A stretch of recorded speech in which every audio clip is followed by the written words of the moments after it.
ఏంటో చూస్తున్నారు అనుకుంటున్నారా? ఇప్పుడైతే నేను చూస్తే మీరు షాక్ అవుతారు. అంటే పిట్ట కొంచెం కోతగానం అంటారు కదా, అలా అనమాట. అంటే వంకాయ చెట్లు నేను 2 సార్లు వేసాము, 2 సార్లు వేసాము. వాటికైతే వంకాయలు చూడండి ఎలా కాసాయో, మామూలుగా కాయలేదు. చిన్న చెట్లే కానీ వంకాయలు మాత్రం బాగా కాసాయి. వీటికి కూడా మేము ఏ మందులు వేయలేదు. కనీసం కాకర చెట్టుకైనా కానీ గొర్రెరు అలా వేసాం, కానీ దీనికి అసలు ఎలాంటి మందులు కూడా వాడలేదు. ఎరువులు కూడా ఏమీ వేయలేదు అనమాట.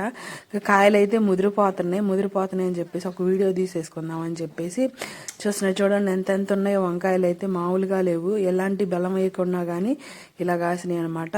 ఒక మామిడి చెట్టు, ఈ మామిడి చెట్టు ముందు అయితే వేసేసాం, పోయిన సంబర్లో వేసామన్నమాట.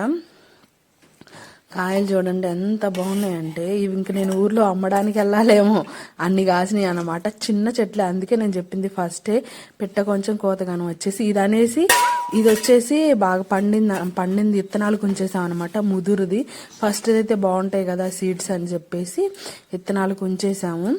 ఇంకైతే వంకాయలు చూడండి అసలు ఎంత చిన్న చెట్టుకి కూడా ఎలా కాసినాయో చూడండి.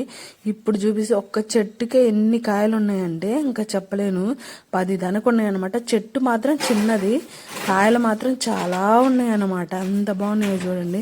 మీకు కూడా కావాలంటే కామెంట్లో పెట్టండి. పోతా సబ్స్క్రైబ్ అని ఒక లైక్ వేసుకోండి అబ్బా, మర్చిపోకుండా. వంకాయలు కావాలంటే కామెంట్లో పెట్టండి.